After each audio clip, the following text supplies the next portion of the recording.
And we also presented this idea that I originally kind of mentioned that I kind of struggled with, but this idea of Jesus being very on the fly sometimes, almost ad hoc preaching, which I think is really cool when you see it in action. But at first, I think because we're so separated and sometimes we have this, we have the scripture, sometimes it's easy to think that like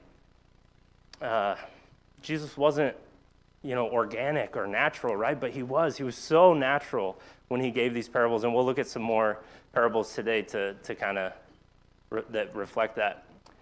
And we also looked at Nathan rebuking King David. We talked about that whole example where as we get into paradigm shifts, right, and plausibility structures, we talked about sometimes when you present someone with information that doesn't hold their, this is the wrong slide.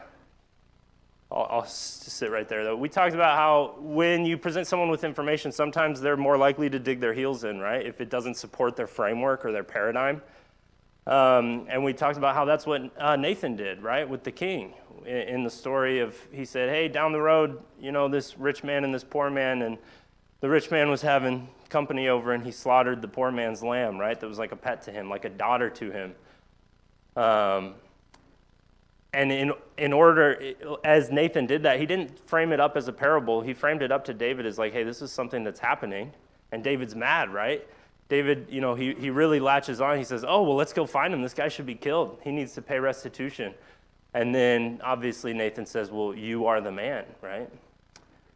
So we see there how Nathan kind of uses indirect communication through this idea of a parable to really force a paradigm shift, change the way that King David was thinking. And we talked about indirect communication, and I read a section from this that I'm going to actually read again because we were just building up the momentum last week, and then the bell rang. So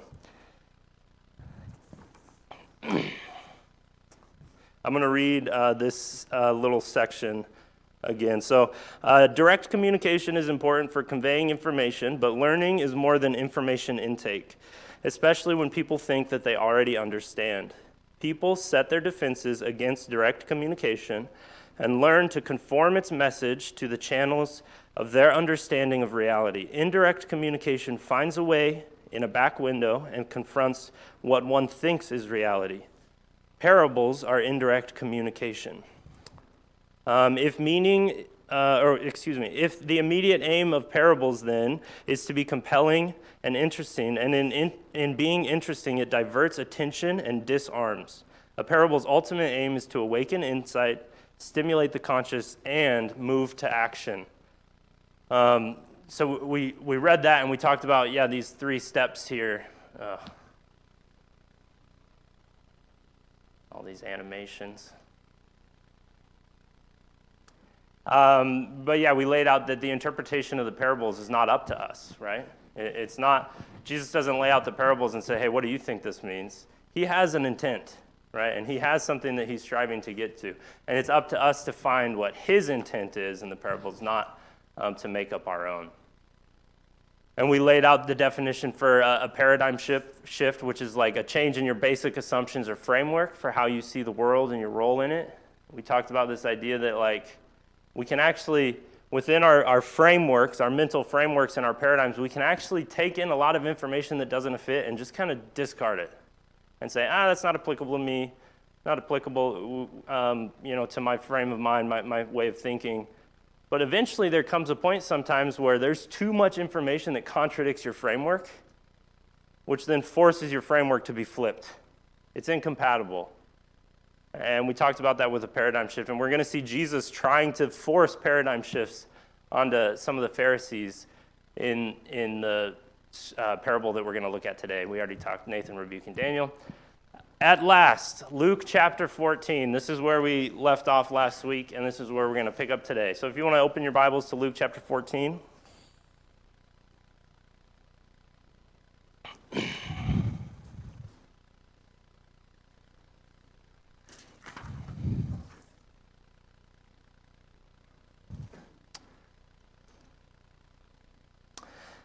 I want to set the stage here a little bit before verse 7. I'm actually going to read verse 1 real quick. One Sabbath, when he went to dine at the house of a ruler of the Pharisees, they were watching him carefully. And behold, he went on and he healed a man. But this is the stage, right? He's gone to a ruler's house, a ruler of the Pharisees, to have dinner on the Sabbath, which is a pretty big deal. Like, the Sabbath dinner is not like, hey, let's just go have lunch. It's like there's pomp and circumstance associated with it, right? Skipping over to verse 7. Now he told a parable to those who were invited. When he noticed how they chose places of honors, saying to them, when you are invited by someone to a wedding feast, do not sit down in a place of honor, lest someone more distinguished than you be invited by him. And he who invited you both will come and say to you, give your place to this person, and then you will begin with shame to take the lowest place. But when you are invited, go and sit in the lowest place, so that when your host comes, he may say to you, friend, move up higher. Then you will be honored in the presence of all who sit at the table with you. For everyone who exalts himself will be humbled, and he who humbles himself will be exalted. So remember, we talked about this idea of Jesus ad hoc preaching, right? On the fly preaching.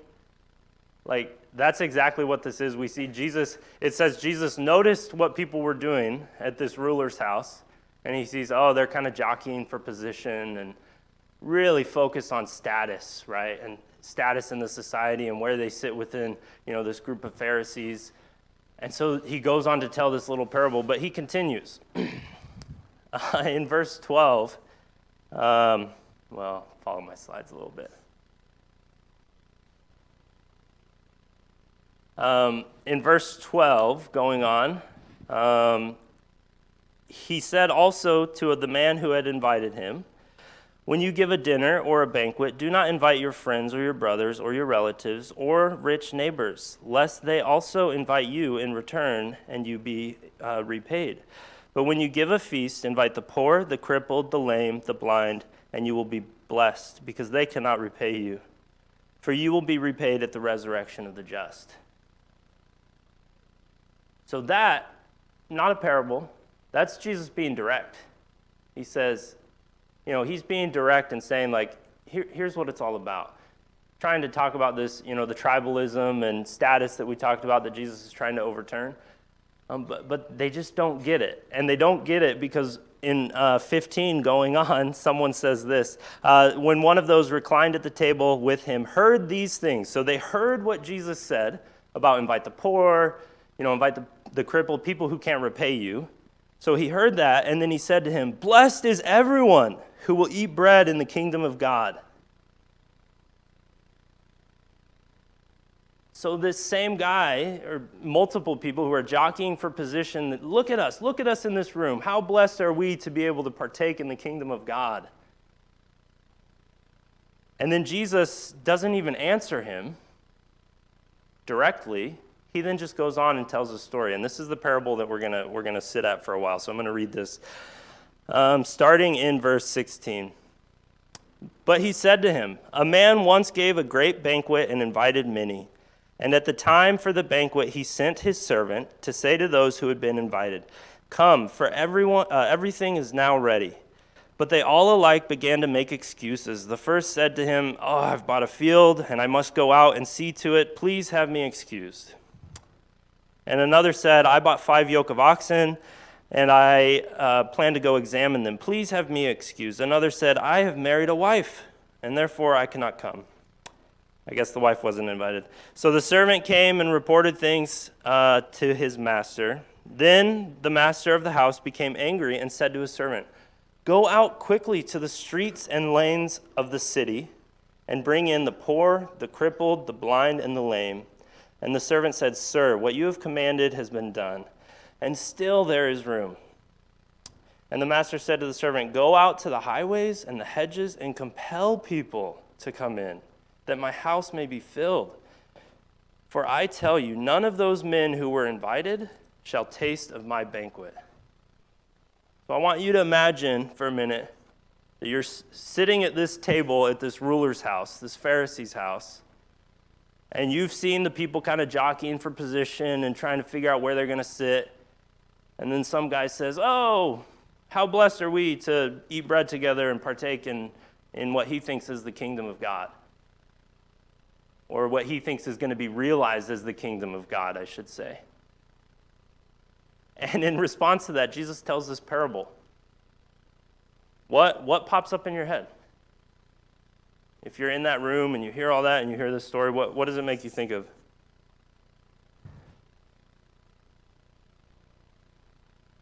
This is the part where I have to remind it is a discussion class.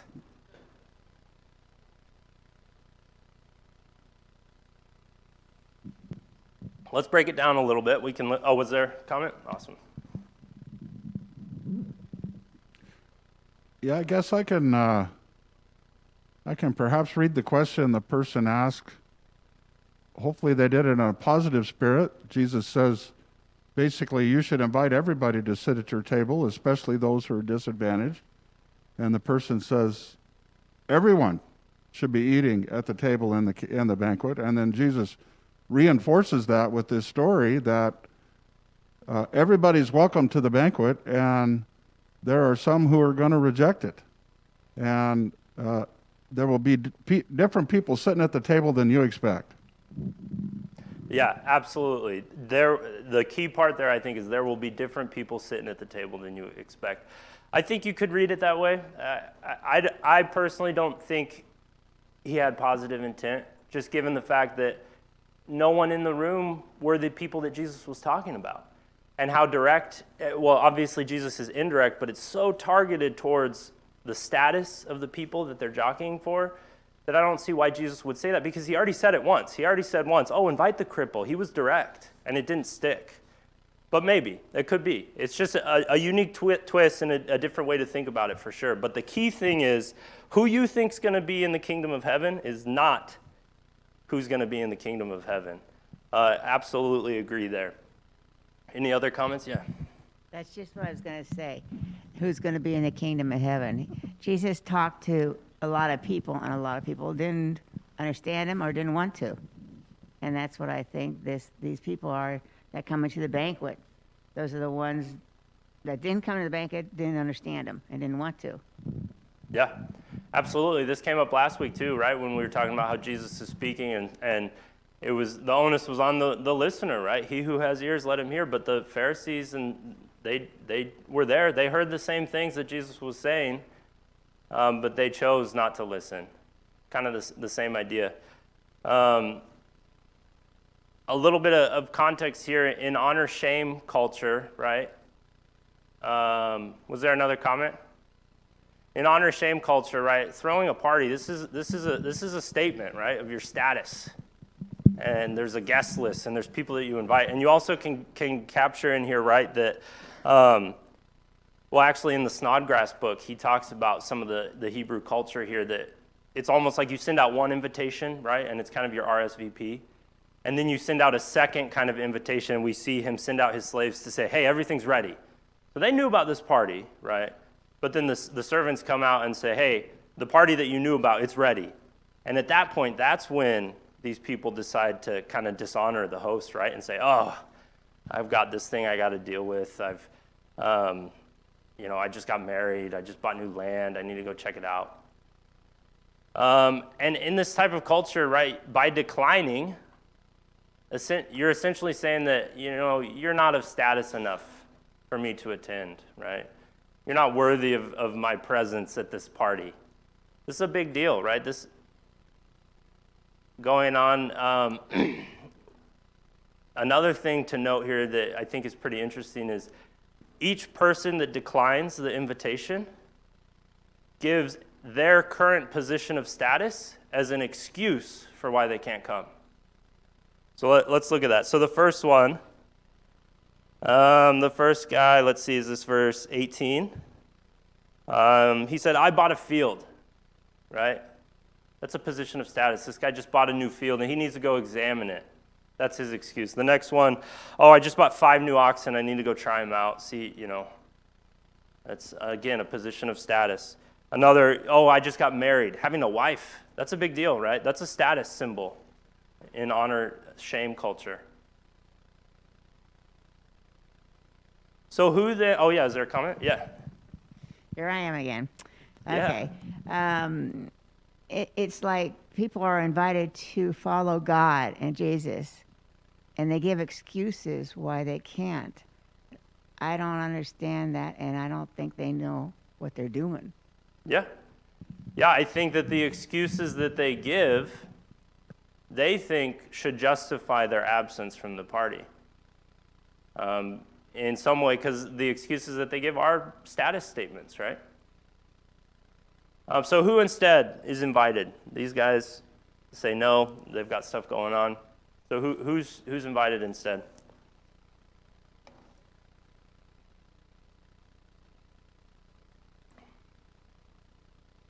I hear murmurs. You don't have to wait for a mic. Remember, the small comments, just shout it out. Yeah. Those that are on the bottom of the Titanic. Yeah, the people of the lowest status, right? That's great.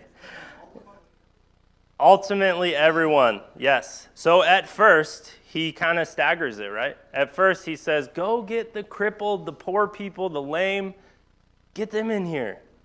And the servants say, okay, great, we did that. But there's still room. And so then what does he say?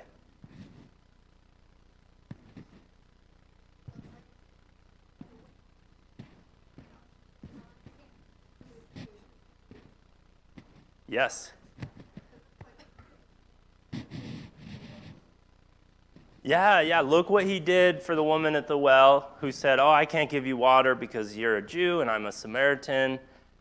But again, we see this idea of Jesus throwing tribalism and status out of the window, and he's bringing a new heart. It's the same idea here. He says, okay, not just the people within the city that are lame and poor, not just those people, but we still have room. So go out to the highways, go outside the city and say, hey, anyone and everyone, come get in here. So basically what he's saying is, if we see that this is a parable about the kingdom of heaven being realized, all you have to do to get into the kingdom of heaven is what? You have to come. You have to show up. That's all you have to do. You can't make excuses and say, oh, I've just bought this new field. This is where I think my obedience needs to be. This is where I think my status and my religion comes from. No, you just have to show up.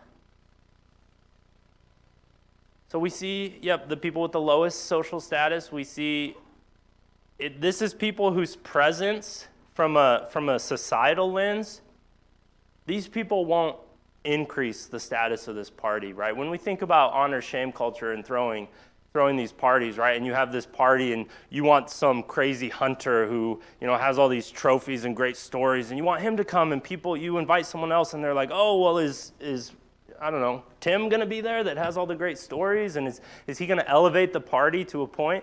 It's the same idea, right? But it's the positions of status that they're vying for. Was there a comment over there? So what we see Jesus doing here, yet again, as we've seen him do in so many of his parables, is challenge the social paradigm of the day. First, by bringing in the people of low social status, which really challenged the system, but the system's still there, right? There's still people within the city.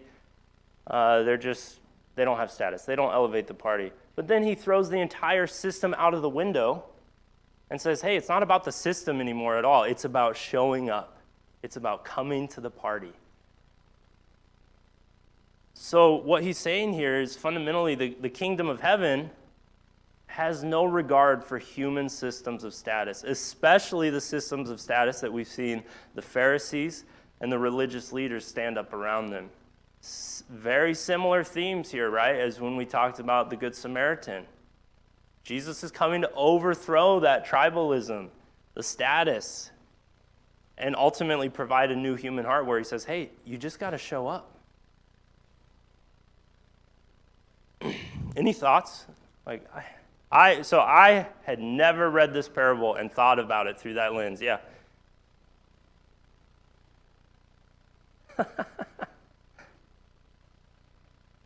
Two thoughts come to mind with this is I think about in Acts 10 where God is mentioned to be not a respecter of persons or men. And then also you look at James with the sin of impartiality. he wants all to come, despite what we, and I think we do this just as much as they did, we look to people in position and we elevate. And he's saying that's not what's important to me. I would think, too, the differentiation then and now is that those that you've mentioned that are of the lower status, maybe for the first time, have hope when you look at the kings and the rulers. And if you didn't participate in that, you really were ostracized a lot more than we see it in our environment today. So I would think it would have given them a lot more hope now more than ever. Yeah, absolutely. I'm so glad we did the mics today because I don't think I could recap that. Yeah, Art. The way I had always looked at this is that God was the one giving the banquet, and the first circle were the Jewish elite and the Jewish leaders that were invited. The second circle within the city were the rest of the Jews, and then going out into the highways was the Gentiles. But you're giving me a new perspective, because I think he's trying to teach these people that God's message isn't just for you to keep to yourselves, you Jewish leaders, and just discuss it among yourselves at your own banquets, and it's for all mankind. Yeah. And you need to start looking at men as God's creation, that he wants all of them in the kingdom and not just you select few. Yeah. And so I think it looks like Jesus is trying to teach that message to these Yeah, guys. absolutely. And he's so quick on his feet with it too. Yeah. Richard? And I think it's also really possible for us to fall into that same trap today, is that if you come to, say, to church and you look like you have the right look, then you may be much more acceptable than the person that doesn't have the right look. You have the Perkins, they show up at our congregation, and here's this great-looking family with 2 great-looking sons, and and he's got a great job and a pretty wife, and she's a teacher, and they have all the stuff that you want to have in your congregation, right? Yeah. And we do, Yeah. But then, say, you're like Hayward, California, where I preached in my first ministry. We had prostitutes that used our parking lot to do their stuff, and so I learned their names, and I eventually got Bible studies with them, and I baptized a couple of them and their boyfriends. Yeah. And I remember the first time those people came to church, because they recognized them because they saw them on the street walking. Yeah, oh yeah. Because we were like a block and a half from a XXX theater, and so they used to. It's a good spot for a church to be. Yeah. Yeah. Yeah. So, in fact, that's how I tell people, just turn between the mortuary and the X-rated theater and you'll find us.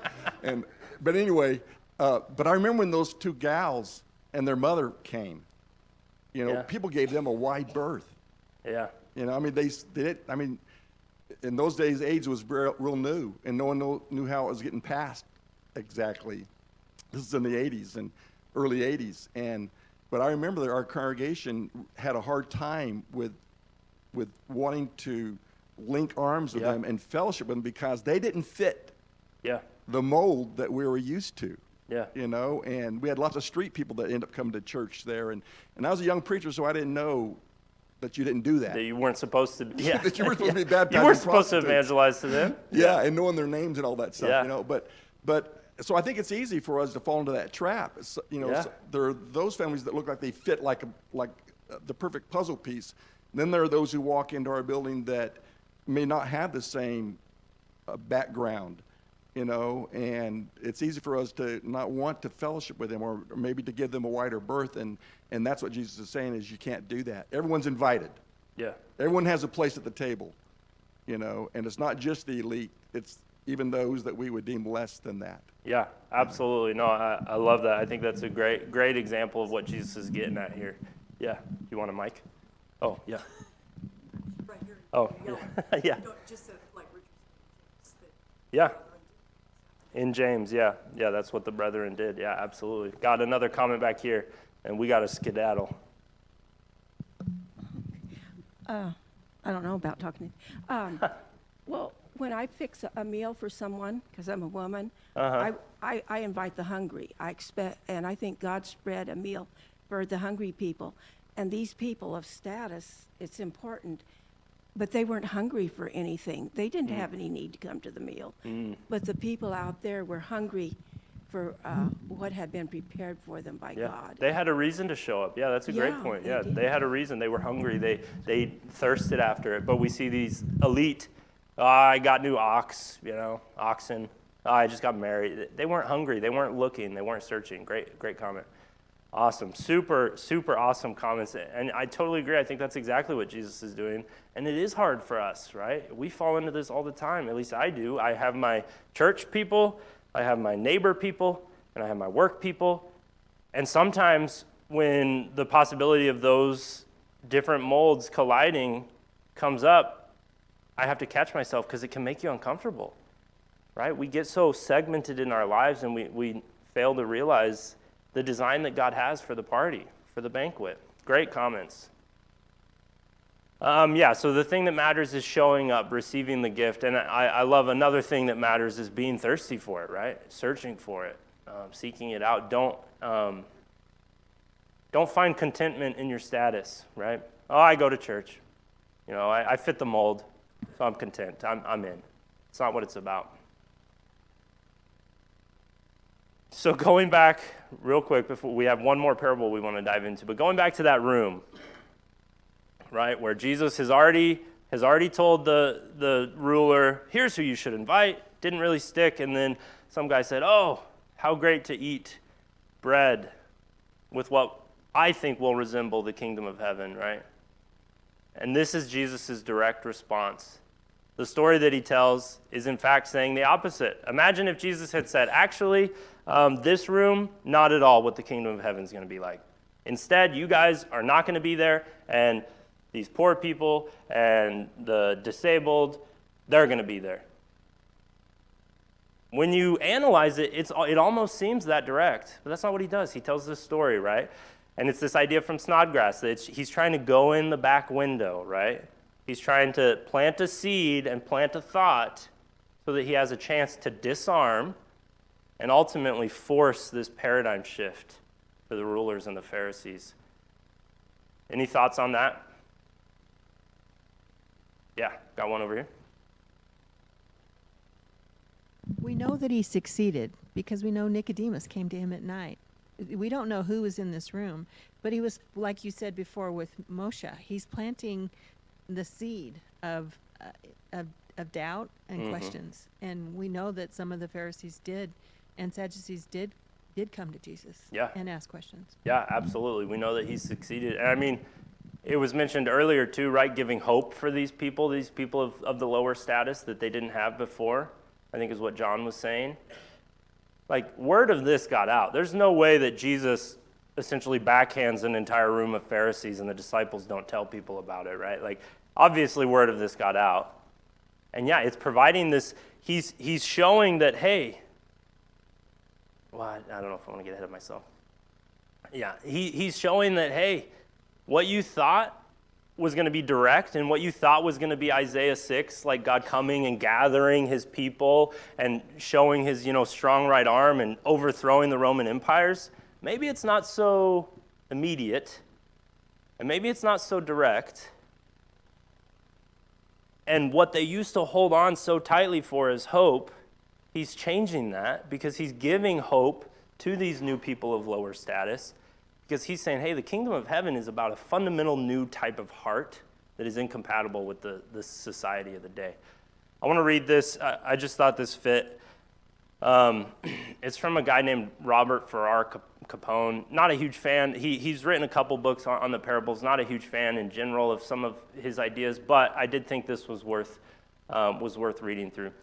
For Jesus, the parables were not used to explain things to people's satisfaction, but rather to call into question all of their previous explanations and understandings. Far from being illustrations that illuminate what people haven't yet figured out, the parables are designed to pop every circuit breaker in the mind. If you mention the Messiah, then the disciples picture an armed king on horseback. If you mention forgiveness, then they start setting up rules about when it should run out. He's talking about Peter there. Oh, how many times do I need to forgive? Really, though, right? From Jesus' point of view going on, the sooner their misguided minds had the props knocked out from under them, the better. He was trying to rebuild an entire new religion because these people got so misguided and so hung up on the societal systems that they set up. And the only way to do that is not confrontationally, although he did do that sometimes, but to really establish a new heart The parables are one of the ways that he primarily did that. We've talked about the wedding feast quite a bit. I'm going to skip this slide. We're going to move on. So the Hebrew people have been living under the assumption that it will be clear when the kingdom of heaven comes. This is kind of what I was getting into with John there. Like, they've been living under this assumption. We talked about people, some of Moshe's cousins that ran off into the hills. They're ready for the Sakari, and they're going to revolt and be these rebels because they're ready. It's coming. They can feel it. Until Jesus comes, though, or once Jesus comes, though, and we see the way he talks not just to the Pharisees, but also to the people like Moshe, we see that maybe that's not the case. Maybe it's not so immediate. Let's turn to Matthew chapter 13.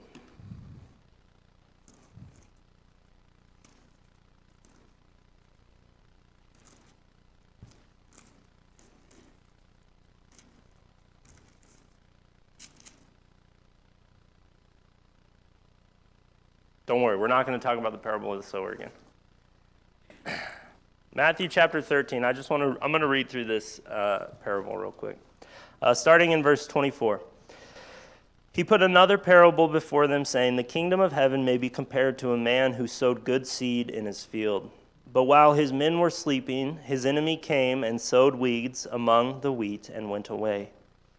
So when the plants came up and bore grain, the weeds also appeared. And the servants of the master of the house came and said to him, 'Master, did you not sow good seed in your field? How then does it have weeds?' He said to them, 'An enemy has done this.' So the servants said, 'Well, then do you want us to go and gather them?' But he said, 'No, lest in gathering the weeds you root up the wheat along with them. Let both grow together until the harvest. At the harvest time I will tell the reapers, gather the weeds first and bind them in bundles to be burned, but gather the wheat into my barn.'" I've read this parable many times, and personally to me, I always thought it was weird that they didn't get the weeds out. I've pulled enough weeds in my day to know that what a weed looks like compared to, let's say, wheat, at least I thought, or any other plant, a flower, right? But one thing that I'd never heard before was that the Greek word here used for weed is this word up here, zizania,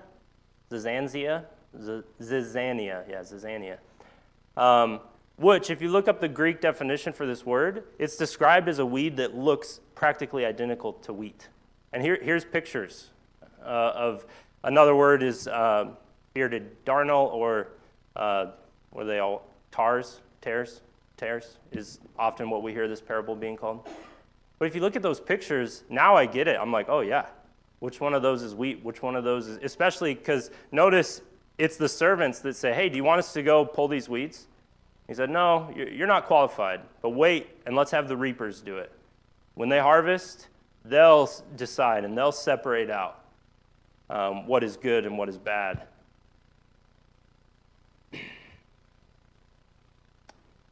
But the implication here in this parable, which is kind of uncomfortable, is that for a while the wicked and the righteous are going to coexist. So be Moshe a minute. Let's go back to being Moshe. And every night before we go to bed, we read Isaiah, and we're so holding on hope to the fact that Jesus or God is going to come and take us under his arm and overthrow the Roman Empire. And then you hear this parable where Jesus kind of promotes the idea that it's not going to be so immediate and you're going to coexist for a while. We talked about this earlier too, a couple weeks back when we showed this idea that people wanted other nations.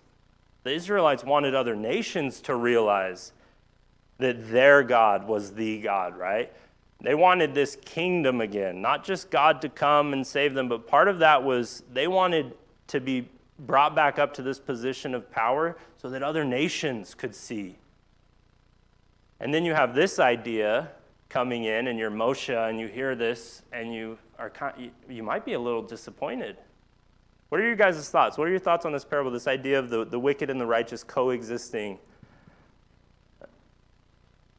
Yeah. Oh, here we go. You know more about weeds than I do, probably. Corn's in rows. Corn comes in rows. Wheat is all over. And so if you're going to walk and destroy the weeds in the wheat, you're going to destroy some wheat. It's different with corn. Yeah. Yeah, it's different with corn, yeah. That was in the old days anyway. It's all changed now, I'm sure. We got one more right here, Jeremy. Oh. We had Don up next. Oh, sorry. Well, the other problem is every time you pull one of those weeds up, you tear up a bunch of wheat with it. Yeah, that's what he says. He says, no, you guys don't pull it up. I want to wait and have the reapers do it when we harvest, so that when we pull it up, the wheat is ready. I think it's relevant that they look so much alike, because there are a lot of really good people in this world who just have not chosen to become Christians. They are kind, they are generous, they take care of other people, they give of their means, but they just haven't chosen to follow Christ. Yeah. And so really, the similarities are pretty close. They live a lot like us. They just don't make that commitment. They don't come to the feast, as you said a while ago. Yep. Yeah, no, great point. And a lot of times we don't live like them. Yeah, we don't, yeah, absolutely. I think that's an awesome application. I also think, like, let's think about that room again, the Pharisees, or even more contextually close to this in the parable of the sower, when Jesus talks about the different types of soil. And it's not fundamentally, you could make the argument that when Jesus is talking about the different types of soil, one is rock and the birds come and eat it. Something else comes and eats it, right? Or one is the weeds, or one is the thorns grow up and suffocate it, right? This idea that these people who, in this day, the religious leaders, the Pharisees, they might think they're doing the right thing, especially from the parable we just discussed at the banquet, right? They might think that they're doing the right thing. They might think that they're righteous, and they're right there with these new type of people that God is creating, this new type of heart that God is creating, the actual wheat.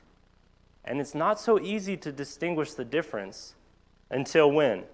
Until the harvest time, when the harvesters reap one more comment? Maybe he's thinking some of the wicked that are coexisting with the righteous, maybe they might come over to be a righteous person and believe.